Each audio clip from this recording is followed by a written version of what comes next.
வணக்கம். வெல்லும் சொல் நிகழ்ச்சியில் சந்திப்பதில் மகிழ்ச்சி. இன்றைய வெல்லும் சொல் நிகழ்ச்சியில் சிறப்பு விருந்தினர் நடிகை கௌதமி. மேடம் வணக்கம். பாலியல் தொடர்பான இந்த வன்புணர்ச்சி தொடர்பாக பாலியல் அச்சுறுத்தல் இது போன்ற நிகழ்ச்சிகள் வரும்போது ஒரு தரப்பினர் என்ன சொல்கிறாங்கன்னா, பெண்களை நடுராத்திரி வெளியே போக சொல்லாதீங்க, 9 மணிக்கு மேலே பொம்பளை பிள்ளைக்கு என்ன வெளியே வேலை, வீட்டுக்குள்ளேயே இருக்க வேண்டியதானே, ஏன் கூட அண்ணன் புருஷன் அப்பாவோட போக மாட்டாங்களா, அது என்ன தனியாக போகிற பழக்கம், இந்த மாதிரியான காரணங்களை முன்வைக்கிறாங்க. இது ஆக அந்த பாலியல் வன்புணர்ச்சிக்கு காரணம் கூட பெண்களுடைய ஆட்டிடியூடு தான் அப்படிங்கிற விஷயத்தை முன்வைக்கிறாங்க. நீங்கள் அதை எப்படி பார்க்குறீங்க? இந்த விஷயத்த சொல்றவங்களுக்கு இது ஏதோ ஒரு விதத்துல அவங்க மனசுக்குள்ள அவங்களே நியாயப்படுத்தியிருக்கலாம். ஆனா ஃபார் எக்ஸாம்பிள் நீங்க பார்க்கறதுக்கு ஒரு ஒரு ஹைட்டு ஒரு இது அதெல்லாம் ஒரு ஒரு மாதிரியான ஒரு லுக்ஸ் எல்லாம் இருக்கீங்க. அது என்ன பண்ணாலும் அது மாற போறதில்ல. ஸோ பார்க்க நல்லா இருக்கீங்க. நீங்கள் உங்கள் வேலையை அமைதியாக குவாய்ட்டாக எந்த விதமாக யாரோட வம்புக்கு போகாமல் உங்கள் வேலையை நீங்கள் பார்த்துட்டு போகும்போது ஏதாவது சம்மந்தம் இல்லாத ஒருத்தர் ஏதாவது ஒன்று சொன்னாங்கன்னா அது உங்கள் தப்பு எப்படி ஆகும்? புரியுதுங்களா? அதாவது வன்முறைக்கு ஆளாகிறவங்க தான் பொறுப்பு. அது அது செய்யறவங்க பொறுப்பு இல்லைன்னு சொல்றது எந்த விதமான ஒரு கொடூரம். பெண்கள் பாதுகாப்பாக இருந்துக்கணும் அப்படிங்கிறாங்க. பெண்கள் பாதுகாப்பாக இருந்துக்கணும். நீங்க எப்படி பாதுகாப்பா இருந்திருக்கணும் சொல்லுங்க. ஆண்கள் அப்படிதான் இருப்பாங்கன்னா வீட்டுல இருக்கிறவங்களும் ஆண்கள் தானே, சுத்தி இருக்கிறவங்க ஆண்கள் தானே, ஆண்களும் பெண்களும் சேர்ந்து தானே இந்த உலகம். ஸோ அப்படின்னா பாதி உலகத்திலிருந்து நம்மளை நம்ம காப்பாத்திக்கணுமா? அது எந்த விதத்துல எந்த உலகத்துல அதுல ஒரு அர்த்தம் இருக்குங்கிறது எனக்கு புரியல. இதே இதே கருத்தை சொல்கிறவங்க தான் இன்னொரு கருத்தையும் சொல்கிறாங்க. பெண்கள் இந்த நவீன உடை அணிவதுங்கிறதும் ஜென்ஸை ப்ரொவோக் பண்ணி விடுது. ஆக அவர்கள் அணிகின்ற உடை தான் இது போன்ற பாலியல் பலாத்காரங்களுக்கு பெரும்பாலான நேரங்களில் காரணமாக இருக்குங்கிற வாதத்தையும் இது போன்ற நபர்கள் முன்வைக்கிறாங்க. அதை எப்படி பார்க்குறீங்க? ரொம்ப இம்மெச்சூர் சைல்டிஷாக இருக்குங்க. அது ஒரு எக்ஸ்கியூஸா? அது ஒரு காரணமா? ரியலி ரியலி அது ஒரு காரணம்? It's a human mentality. Human மென்டாலிட்டியில் எல்லா விதமான ஒரு திங்கிங்கும் இருக்கும். இதுவும் அதில் ஒன்று. சிலது ரொம்ப உயர்ந்த ஒரு ஒரு என்ன சொல்கிறது, ஒரு திங்கிங்காக ஒரு மைண்ட் செட்டாக இருக்கும். சிலது ரொம்ப தாழ்த்தப்பட்ட ஒரு மைண்ட் செட்டாக இருக்கும். ரொம்ப கீழ்த்தனமான ஒரு யோசனையாக இருக்கும். அந்த மாதிரி யோசனைகளில் இது ஒன்று. இதோட தொடர்புடைய அவங்க இன்னொரு விஷயமும், நீங்கள் திரைத்துறையில் இருக்கிறதுனால இந்த கேள்வியும் ரொம்ப முக்கியமானது. சமீப காலத்தில் வரக்கூடிய பாடல்கள், அதுவும் ரொம்ப சமீபத்தில் வரக்கூடிய பாடல்கள் ரொம்ப பசங்களை ப்ரொவோக் பண்ணும் விதமாக இருக்குது. ரொம்ப இரட்டை அர்த்த வருஷத்தில் இருக்குது. பாடல்களும் ரொம்ப வல்கராக இருக்குது. அந்த பாடல் வரிகள் எல்லாமே பெண்ணை அடிமைப்படுத்து, அடி, உத, இல்லைன்னா யூஸ் பண்ணிக்கோ, அதாவது திருப்பி திருப்பி ஒரு பொருள் மாதிரி அவங்க ட்ரீட் பண்ணுற மாதிரி இன்றைய இளைஞர்கள் இருக்கிறாங்க. அந்த கதாநாயகத்தனமே மாறுது. பெண்ணை அடிக்கணும், உதைக்கணும், அப்புறம் ரொம்ப வல்கராக இமேஜின் பண்ணுறது, இதெல்லாம் ஒரு ஹீரோவுடைய அறிகுறிகள் அப்படிங்கிற மாதிரியான தன்மைகள் இப்போ உள்ள சமீப கால திரைப்பட பாடல்கள் ரொம்ப மோசமாக இருக்குது. அந்த பாடல் வரிகளும் அந்த பாடல் காட்சிகளும் தான் இன்றைய மாணவர்களையும் இளைஞர்களையும் ப்ரொவோக் பண்ணுது, தூண்டி விடுது அப்படிங்கிற ஒரு வாதம் வருது. இந்த குற்றச்சாட்டை எப்படி பார்க்குறீங்க? அது மட்டும்தான் தூண்டி விடுதுன்னா அது நான் ஒத்துக்க மாட்டேன், ஒத்துக்க முடியாது, லாஜிக்கலாக ஒத்துக்க முடியாது. ஆனால் நம்ம தடுக்க முடியாத ஒரு உண்மை, அதாவது ஒத்துக்க வேண்டிய ஒரு உண்மை என்னன்னா, நம்ம நாட்டில் நம்ம தேசத்தில் cinema is the largest medium of mass communication. நீங்கள் சொல்கிற மாதிரி பெண்களை ரொம்ப தாழ்த்தி காட்டுறதோ இல்லை இந்த மாதிரி ஒரு பொருளாக யூஸ் பண்ணிக்கோ, அதுக்கு தான் லைக் அந்த மாதிரி சொல்லக்கூடிய வார்த்தைகள் வரிகள் எல்லாமே நம்ம ஸ்ட்ராங்கஸ்ட் ஆஃப் டேர்ம்ஸில் நம்ம கண்டெம் பண்ணணும்.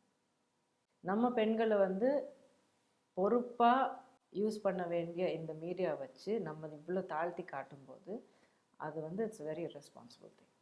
நீங்கள் ஒரு திரைத்துறை சேர்ந்தவர் என்கின்ற முறையிலும் பெண் ஆளுமை என்கிற முறையிலும் இது போன்ற குரல்களை நீங்கள் தெரிவிச்சிருக்கிறீங்களா? பெண்களை நீங்கள் இப்படி மோசமாக ட்ரீட் பண்ணக்கூடாது, ஐ மீன் இன்னும் சொல்லப்போனால் ஒரு புறம் நுகர்பொருளாக ஒரு கன்சியூம் பண்ணுற ஒரு ஆப்ஜெக்டாக பார்க்குறாங்க, இன்னொரு புறம் பெண் என்பவள் ஆணு கட்டுப்பட்டவளாக இருக்கணும், ஒரு முடிவு எடுக்கக்கூடிய ஆளாக நீ இருக்கக்கூடாது, ஆம்பளை என்ன சொல்கிறானோ, பையன் என்ன சொல்கிறானோ, புருஷன் என்ன சொல்கிறானோ, அப்பா என்ன சொல்கிறானோ அதுக்கு கட்டுப்பட்டவள் தான் ஒரு பெண்கிற இந்த ரெண்டையுமே தமிழ் சினிமா ஆரம்ப காலத்திலிருந்தே போதிச்சுட்டு வருது.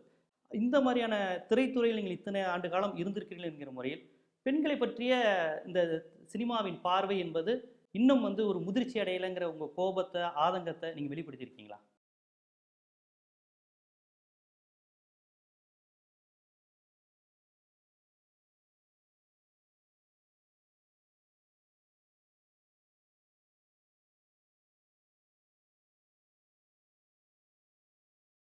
ஒரு பகடிங்கிறது வேற, ஒரு எள்ளி நகையாடுதல் என்பது வேற. ஆமா நகையாடுதல் என்பது வேற. ஆமா. பட் இப்போ நீங்க சொல்ற மாதிரி எந்த விதமான ஒரு காட்சியிலையும் நான் பங்கு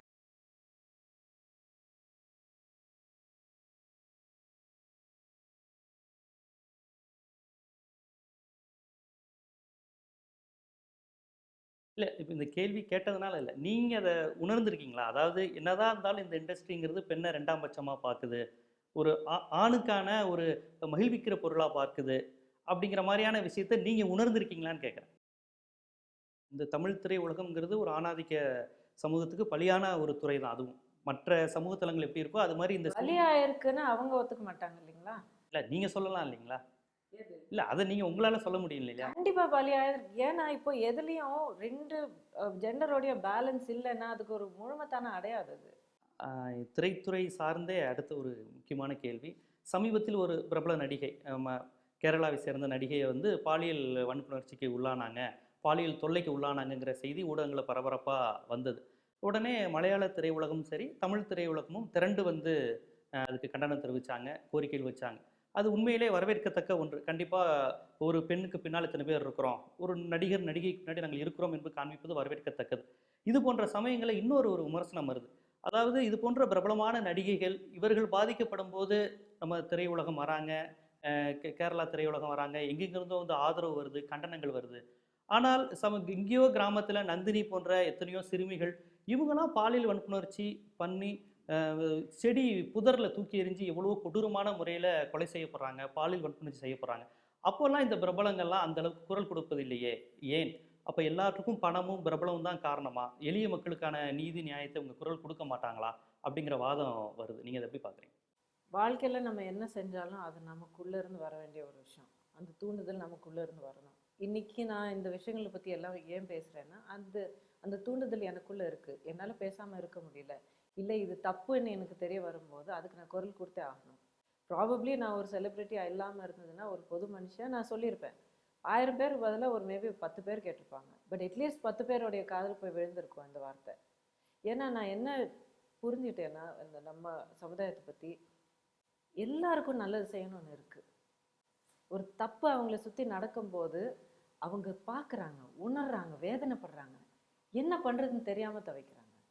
அந்த நேரத்துல யாரோ ஒருத்தர் ஒரு வழி காமிச்சு, இல்ல இப்படி செய்யலாம் அப்படிங்கிற ஒரு தூண்டுதல் கொடுத்தா, கண்டிப்பா செயல்படுறதுக்கு நிறைய பேர் இருக்காங்க சமுதாயத்துல.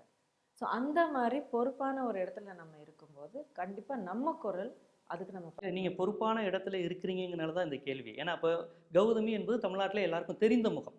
இப்ப நீங்க சொல்ற மாரி யாரோ ஒரு சமூக ஆர்வலர் குரல் கொடுக்குறாருன்னு வச்சுக்கோங்களேன். இந்த அளவுக்கு வந்து யாருக்கும் தெரியாது. அந்த பகுதிக்கு தெரியும். சில பேருக்கு தெரிஞ்சிருக்கலாம். உங்களை போன்ற நடிகர்கள், கௌதமி போன்றவர்கள், ரஜினிகாந்த் போன்றவர்கள், இந்த மாரி சினிமா நடிகர்கள்ங்கிறது ஃபர்ஸ்ட்டு மக்களுக்கு தெரிஞ்ச முகம். அவங்க யாருன்னு. அரசியலுக்கு வரதுல கூட அத தான் எல்லாரும் சொல்றாங்க. எப்படி இருந்தாலும் 234 தொகுதியிலும் இவங்கள யாருன்னு தெரியும்ப்பா அப்படிங்கிற விஷயங்கள் சொல்றாங்க. ஏன் வந்து இவர்களை போன்றவர்கள் வந்து ஒரு சாதிய ஒடுக்குமுறை, ஒரு எளிய பெண்கள், கிராமத்து பெண்கள் வந்து ரொம்ப கொடூரமா தினைக்கும் சிதைக்கப்பட்டு கொண்டிருக்கிறார்கள். அப்போதெல்லாம் இவங்க குரல் குடுத்தாங்கன்னா, ஒரு நல்ல மாரல் சப்போர்ட் வந்து அந்த மக்களுக்கு வரும்ல. பணம், பிரபலம் இவர்களுக்காக மட்டும் தான் இந்த பணம், பிரபலம் அடைந்தவர்கள் குரல் குடுக்குறாங்க அப்படிங்கிறது குற்றச்சாட்டா இருக்கு. அதான் அது என்னுடைய பதில்ல ஃபர்ஸ்ட் அதான் சொன்னேன். எல்லாரோடைய தூண்டுதலும் அவங்களுக்கு உள்ள இருந்து வரணும். என்னுடைய இல்லைங்கிறீங்களா? என்ன செலிபிரிட்டீஸ்க்கு அந்த இருக்கோ மைண்ட்லாம் இல்ல. இல்லையாங்கிறது அவங்களுடைய முடிவு, அவங்களுடைய செயல்களை தான் தெரிய வரும் அது. புரியுதுங்களா? நடிகை கௌதமி அவர்கள் தற்போது நிறைய சமூக செயல்பாடுகளில் ஈடுபடுறீங்க. அரசியல், குறிப்பாக தமிழக அரசியல் குறித்து உங்க கருத்து, பார்வை, விமர்சனங்கள், மாற்று கருத்துக்களை சமீப காலமா நீங்க முன்வைத்துக் கொண்டு இருப்பதால் இந்த கேள்வி. நம்மளுடைய மத்திய அரசினுடைய செயல்பாடுகள் பொதுவாக எப்படி இருக்கு? மோடி அவர்கள் பிரதமர் ஆனதுக்கு அப்புறம் வளர்ச்சி திட்டங்கள், நாட்டினுடைய பொருளாதார கூறுகள் இதெல்லாம் எப்படி இருக்குன்னு பார்க்குறீங்க உங்களுடைய பார்வை, மோடி அவர்களுடைய ஆட்சி?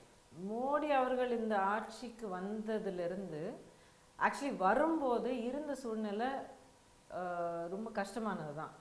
ஃபைனான்ஷியல், சோஷியலி, இன்ஃப்ராஸ்ட்ரக்சர் எந்த ரீதியில் பார்த்தாலும் கண்டிப்பாக நிறைய சேலஞ்சஸ் இருந்திருக்கு. இத்தனை வருஷமாக நிறைய விஷயங்கள் அப்படியே பில்டப் ஆகி ஒரு ரொம்ப கஷ்டமான ஒரு எக்ஸ்ட்ரீம் ஸ்டேஜில் தான் இருந்தது.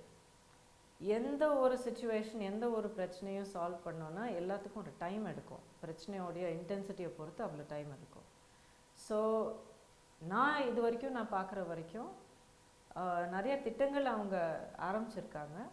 சிலது ஒரு அளவுக்கு வெற்றி பெற்றிருக்காங்க, சிலது போயிட்டுருக்கு. இன்னும் அவங்க அட்ரஸ் பண்ண வேண்டிய விஷயங்கள் நிறைய இருக்குது. இப்போது அது சமமாக இந்தியானுடைய எல்லா இடங்களுக்கும் போய் சேர்ந்துருக்கான்னு கேட்டிங்கன்னா கண்டிப்பாக இல்லை. மோடி அரசு இன்னும் நிறைய விஷயங்களை கவனம் செலுத்தணுங்கிறீங்க. கண்டிப்பாக பண்ண வேண்டியது நிறைய இருக்குது. ஆனால் கடந்த காங்கிரஸ் அரசை விட ஒப்பிடும்போது மோடி அரசு உங்களுக்கு பெட்டராக தெரியுது? பெட்டர் இல்லை, எஃபெக்டிவாக இருக்காங்க. ஏன்னா பொறுப்பு, அதாவது இவ்வளோ மிகப்பெரிய பொறுப்பு கையில் இருக்கும்போது அண்ட் அந்த பொறுப்புகள் நிறைவேற்றுறதுக்கான ஒரு அத்தாரிட்டி கூட கையில் கிடச்சிருக்கும் போது நிறைய செய்யலாங்க. உலகத்தையே மாற்றலாம். பிரதமர் மோடியிடம் கௌதமி அவர்கள் நிறைய எதிர்பார்க்குறாங்க, மக்களுக்கு நீங்கள் நிறைய செய்யணும்னு நீங்கள் எதிர்பார்க்குறீங்க. பிரதமர் மோடி மட்டும் இல்லை, அந்த பதவியில் இருக்கிற ஒவ்வொரு அரசியல்வாதிக்கிட்ட இருந்து எதிர்பார்ப்பு இருக்கு. சமீபத்தில் உத்தரப்பிரதேசத்தில் முதலமைச்சர் பாரதிய ஜனதா கட்சி வெற்றி பெற்றிருக்கிறது. அமோக வெற்றி பெற்று முதலமைச்சராக யோகி ஆதித்யநாத் என்பவர் தேர்ந்தெடுக்கப்பட்டிருக்கிறார். அவரை பற்றிய ஒரு விமர்சனம் என்ன சொல்றாங்க எதிர்க்கட்சிகள்? ஒரு காவி துறவு மேற்கொள்கிறார், குறிப்பிட்ட ஒரு மதத்தின் அடையாளமாகவும் அந்த மத கருத்துக்களை பரப்புவர்களாகவும் இருக்கிறார். இந்தியா என்பது ஒரு மதச்சார்பற்ற நாடு. இந்த விஷயமே ஏற்புடையது கிடையாது. இப்படி ஒருத்தர் எப்படி அனைத்து மக்களுக்குமான முதலமைச்சராக இருக்க முடியுங்கிற ஒரு குற்றச்சாட்டை விமர்சனமாக எதிர்க்கட்சிகள் வைக்கிறாங்க. உங்களுடைய பார்வை என்ன? எல்லாருக்கும் அவங்களுடைய நம்பிக்கைகளை ஃபாலோ பண்ணுறதுக்கான உரிமை இருக்குது நம்ம நாட்டில். அந்த நம்பிக்கைக்கு சார்ந்த சில விஷயங்கள் இருக்கும். அது உடையாக இருந்தாலும், நம்ம பேசுகிற விதமாக இருந்தாலும், பேசுகிற மொழியாக இருந்தாலும், நடந்துக்கிற விதம், whatever, சில ட்ரெடிஷன்ஸ் அண்ட் இதெல்லாம் இருக்கும் அந்த கல்ச்சருக்கு. அவங்க வாழ்க்கைக்குள்ளே அவங்க அந்த வட்டாரத்துக்குள்ளே அது ஃபாலோ பண்ணுறதுக்கான எல்லா உரிமையும் இருக்குது. உங்களுக்கு இருக்குது, எனக்கும் இருக்குது, இவருக்கும் இருக்குது, அவருக்கும் இருக்குது. இது விருப்பம் இல்லாத இன்னொருத்தர் மேலே நம்ம என்ன சொல்கிறது, இம்போஸ் பண்ணும்போது தப்பு. மற்றபடி ஒரு இந்து மத துறவி முதலமைச்சர் ஆவதில் எந்த பிரச்சனையும் இல்லைங்கிறீங்க? எந்த மதத்துக்கு சேர்ந்த ஒரு நபராக இருந்தாலும் ஜனநாயக ரீதியில் அவர் எலெக்ட் ஆகி சரியான முறையில், கரெக்டான முறையில் அந்த இடத்துல அவங்க போய் சேர்றாங்க, அவங்க உட்கார்றாங்க, அந்த பதவியில் அவங்க இருக்காங்கன்னா கண்டிப்பாக தப்பு இல்லை. மக்கள் தேர்ந்தெடுத்து விட்டால் சரிதான் அப்படிங்கிற முடிவுக்கு வரீங்க நீங்கள்? மக்கள் தேர்ந்தெடுத்துட்டாங்களா, அதற்கப்புறம் எதுக்கு விமர்சனம் செய்கிறீங்க? மக்கள் தேர்ந்தெடுக்கிறது தானே ஜனநாயகத்துடைய அடிப்படை ஸ்ட்ரக்சரே வருது. இல்லை, பொதுவாக மக்கள் பிரதிநிதி ஒரு மதச்சார்பற்ற தன்மையுடன் இருக்க வேண்டும் என்கிற எதிர்பார்ப்பு சரியா? ஒரு பொதுவாக தமிழ்நாடோ இங்கே சிஎம்மாக இருக்காரோ, ஒரு எம்எல்ஏ, ஒரு பிரதமர், இவங்களாம் ஒரு மதச்சார்பற்ற தன்மை, எந்த மக்களுக்கும் இது என்னுடைய பிரதமர், எந்த மக்களுக்கும் என்னுடைய முதலமைச்சர், ஒரு முஸ்லீம் கிறிஸ்டின் எல்லாருக்கும் இருக்கணும். கண்டிப்பாக அப்படிதானே இருக்கணும். அதுதானே செக்குலர் டெமோக்ரஸி. அது இந்த பாஜக ஆட்சியில் அப்படி ஒரு மனநிலை மக்கள்கிட்ட இருக்கிறதா பார்க்குறீங்களா? அந்த மதச்சார்பற்ற பிரதமர் நரேந்திர மோடி அவர்கள் பிரதமர் ஆனது நம்ம உலகத்திலே பார்த்துருக்கு. அவர் கிடைச்சிருக்கிற அப்சல்யூட் லேண்ட்ஸ்லைட் விக்டரி மெஜாரிட்டி எல்லாரும் பார்த்துருக்கு. அப்படின்னா அதுக்கு என்ன அர்த்தம்? மக்கள் ஏற்றுக்கிட்டதா அர்த்தம்னு சொல்றீங்க? மக்கள் தேர்ந்தெடுத்திருக்காங்க. இது நான் எந்த கட்சிக்கும் சேர்ந்தவ இல்லை.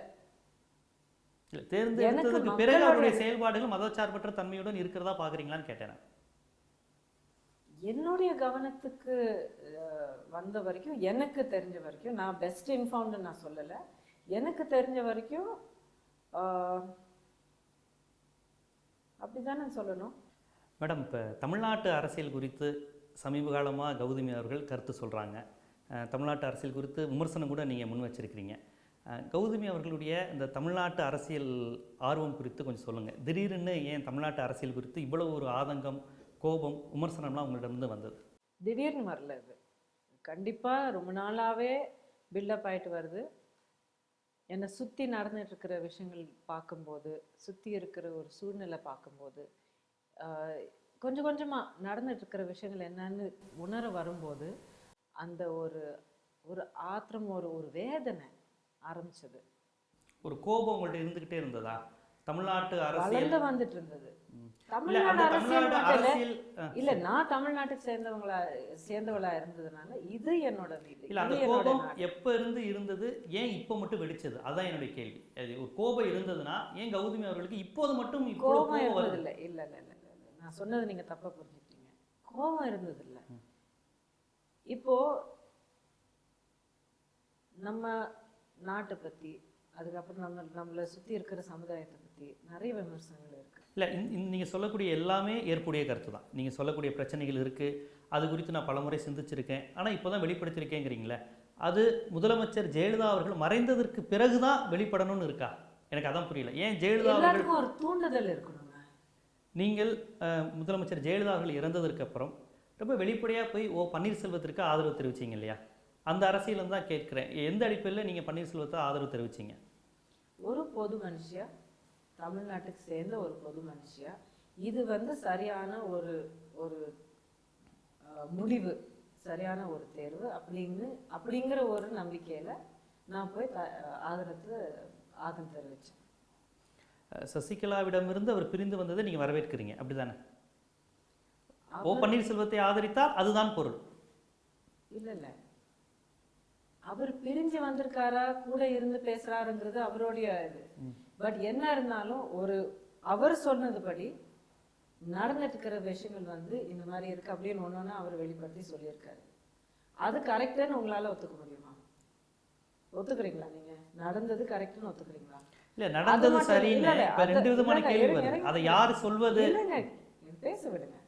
அதுக்கப்புறம் நடந்தது இந்த 122 பேர் இந்த ரிசார்ட்ல இருக்கிறது, அதுக்கப்புறம் அந்த நீங்க அதுக்கு முன்னாடியே ஆதரவு தெரிவிச்சீங்க. ஆமா, அந்த அதுக்கெல்லாம் முன்னாடியே நீங்க அது ஆதரவு உடனே தெரிஞ்சு போச்சு இல்லையா? அது உடனே நடக்க ஆரம்பிச்சது இல்லையா? அதெல்லாம் உடனே எல்லாம் நடந்தது இல்லையா?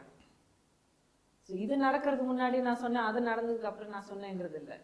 It's a reaction to a series of events. And எல்லாமே அடுத்தடுத்து இமீடியட்டா நிறைய விஷயங்கள் நடந்தது.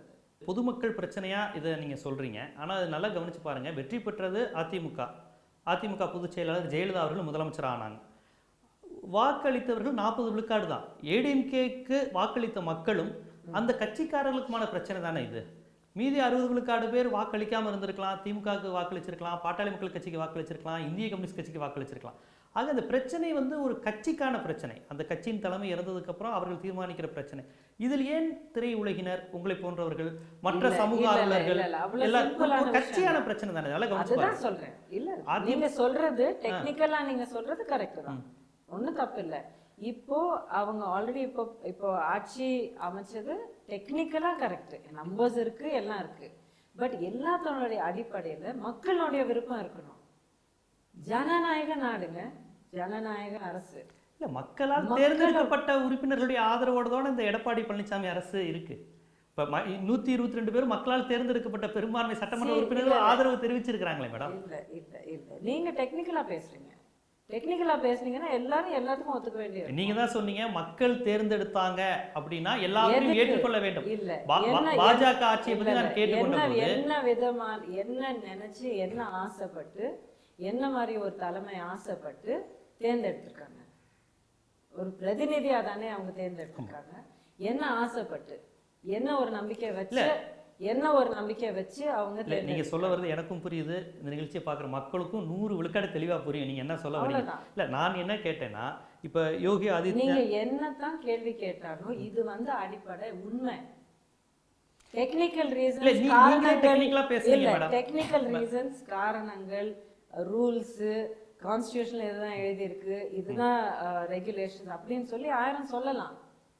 மேடம், நீங்களே தான் பாஜக தொடர்பான கேள்வி வரும்போது கான்ஸ்டியூஷன் படி தான் நடக்கணும், மக்கள் தேர்ந்தெடுத்த தலைமை அது யோகி ஆதித்யநாத்தா இருந்தாலும் நரேந்திர மோடியாக இருந்தாலும் ஏற்றுக்கொள்ள வேண்டும், மக்கள் விருப்பம் இது விரோதமா இருக்கிறாங்க, அதெல்லாம் மக்கள் தேர்ந்தெடுத்துட்டாங்க, அதை பத்தி பேசாதீங்க நீங்க சொன்னீங்க. அதை பத்தி பேசாதீங்கன்னு சொல்லல, அவர் ஏற்றுக்கொள்ள வேண்டும்.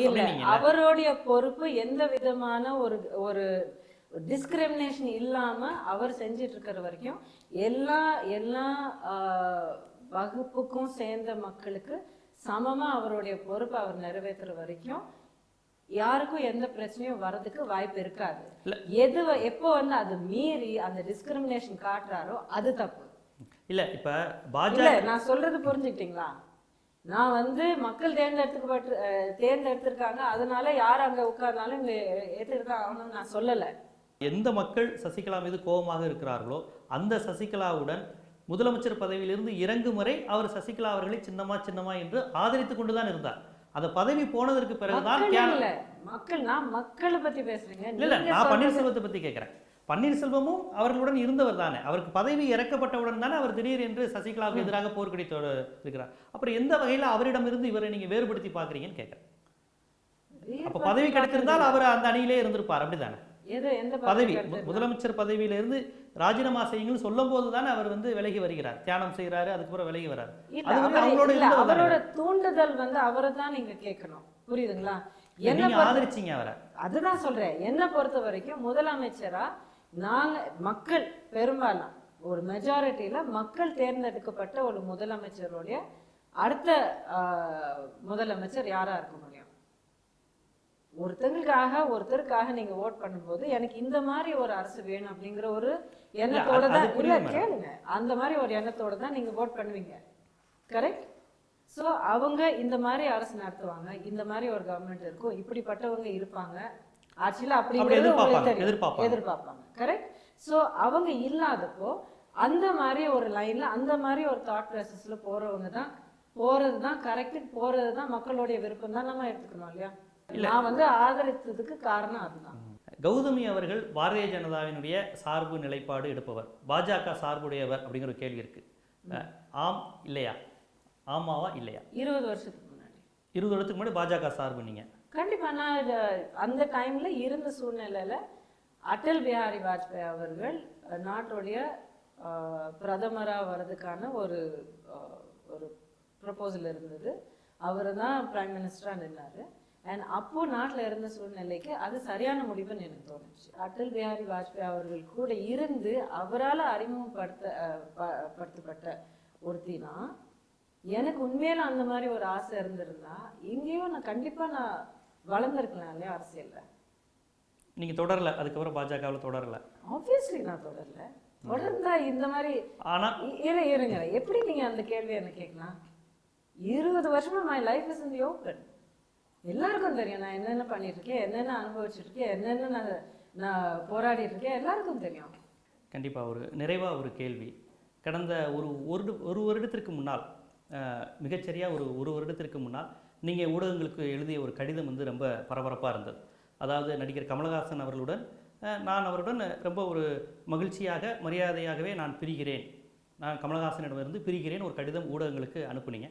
அதில் நான் அவருடன் சேர்ந்து வாழ்ந்தேன், இப்போது பிரிகிறேன் அப்படிங்கிற விஷயம் மட்டும் இருந்ததே ஒழிய என்ன காரணம் அப்படிங்கிறது தெளிவாக இல்லை. என்ன காரணம்? ஏன்னா நீங்கள் கடைசி வரை மகிழ்ச்சியாக இருந்தீங்க, எல்லா விழாக்களையும் சேர்ந்து கலந்து கொண்டீங்க. அப்படி இருக்கும்போது என்ன காரணத்தினால் கமலஹாசனிடமிருந்து பிரிகிறார் அப்படிங்கிறது இன்றைக்கி வரையும் உங்கள் 2 ரசிகர்களுக்குமே அது ரொம்ப ஒரு புதிராகவே இருக்குது. அது என்ன காரணம்னு தெரிஞ்சுக்கலாமா? காரணத்தை பற்றி நான் சொல்ல விரும்பலைங்க. ஏன்னா எது வரைக்கும் நான் சொல்லணும் அப்படின்னு நான் நினச்சேனோ அந்த கடிதத்துல இருக்குது. நீங்கள் கொஞ்சம் க்ளோஸாக நீங்கள் படித்து பார்த்தீங்கன்னா அதிலே புரியும் உங்களுக்கு. So people grow, people change. இது வந்து ஒரு உண்மை, வாழ்க்கையில் உலகத்தில் இருக்கிற ஒரு மிகப்பெரிய உண்மை வந்து எல்லாரும் மாறுவாங்க. மாற்றங்கிறது எப்போவுமே ஒரே ரூட்டில் ஒரே பக்கம் போகும் அப்படிங்கிறது யாராலையும் கேரண்டி பண்ண முடியாது. ஸோ அந்த மாதிரி மாற்றம் வந்து வேறு வேறு ட்ராக்ல போகும்போது சிச்சுவேஷன் மாறும், வேதனை உள்ளதாக அப்பப்போ உருவாகலாம். எதுவாக இருந்தாலும் இது வந்து ஒரு இட்ஸ் ஆன் டிஃப்ரெண்ட் ட்ராக்ஸ் அப்படின்னு புரிய வரும். வேறு வேறு எண்ணங்கள் அப்படிங்கிற ஒரு வார்த்தை இருந்தது, எங்கள் இருவருக்கும் வேறு வேறு எண்ணங்கள் இருந்தது. அந்த என்ன வேறுபாடு காரணமாக எண்ணங்கள் இல்லை, எனக்கு ப்ராபப்ளி டிரான்ஸ்லேஷன் அது கொஞ்சம் அடிபட்டுருக்கலாம். எண்ணங்கள் இல்லை, எண்ணங்கள்ங்கிறது எல்லாருமே வந்து கிளியராக வெளிப்படுத்துவாங்க, இல்லை அவங்களுடைய இஷ்டம். Changes in people. நம்ம எல்லாரும் இப்போ நீங்கள் வந்து 10 வருஷத்துக்கு முன்னாடி இருந்த மாதிரி நீங்கள் இருக்க மாட்டீங்க. இப்போ 10 வருஷம் கடந்து இப்போ நீங்கள் இருக்கிற மாதிரி அப்போ இருக்க மாட்டீங்க. நீங்களும் மாறுவீங்க, நீங்களும் வளருவீங்க. அதாவது உங்கள் பிரிவுக்கு காரணம் கமலஹாசனிடம் இருந்த மனமாற்றமா, கௌதமியிடம் அடைந்த மனமாற்றமா, எப்படி புரிஞ்சுக்கிறது? 2 people have changed, அவ்வளவுதான். as simple as that. ஏன்னா என்ன ஊகங்களா அப்போ பேசப்பட்டது அப்படின்னா, கமலஹாசன் மகள் தான் இந்த பிரிவுக்கு காரணம், கமலஹாசனுடைய மகளுடைய ரோல் இதில் இருக்கு அப்படிங்கிறது ஒரு பரவலாக சொல்றீங்க. இந்த மாதிரி எல்லாம் பேசுறதுக்கு நேரம் இருக்குன்னா அவங்க ரொம்ப கொடுத்து வச்சிருக்காங்க. சொல்ல வேண்டிய விஷயம் இந்த மாதிரி ஒரு காசிப்கோ இல்லை இந்த மாதிரி ஒரு ஸ்பெக்யூலேஷனுக்கோ இடம் கொடுக்கக்கூடாது, கொடுக்க தேவையில்லை அப்படிங்கிற ஒரு எண்ணத்தோட தான் நானே தெளிவாக நான் வெளிப்படுத்தினேன். அது மீறியும் அவங்க இஷ்டத்துக்கு இந்த மாதிரி எல்லாம் பேச ஆரம்பிச்சாங்கன்னா ரொம்ப கொடுத்து வச்சவங்க. அவ்வளோ டைம் அவ்வளோ பொறுமை இருக்குன்னு அர்த்தம். சந்தோஷம். கண்டிப்பாக பல்வேறு விஷயங்கள், அரசியல், சமூகம், உங்களுக்கு இருக்கக்கூடிய பொறுப்புணர்வு, மற்றவர்களிடமிருந்து நீங்கள் என்னென்ன எதிர்பார்க்குறீங்க போன்ற பல்வேறு விஷயங்களை நமது வெல்லும் சொல் நிகழ்ச்சியில் ரொம்ப விரிவாக, ஆழமாக, அமைதியாக நீங்கள் சொல்லியிருக்கீங்கன்னு நான் பார்க்குறேன். அதற்காக எங்கள் வெல்லும் சொல் நிகழ்ச்சி உங்களுக்கு நன்றியை தெரிவிச்சுக்கிறேன். நன்றி, ரொம்ப நன்றி.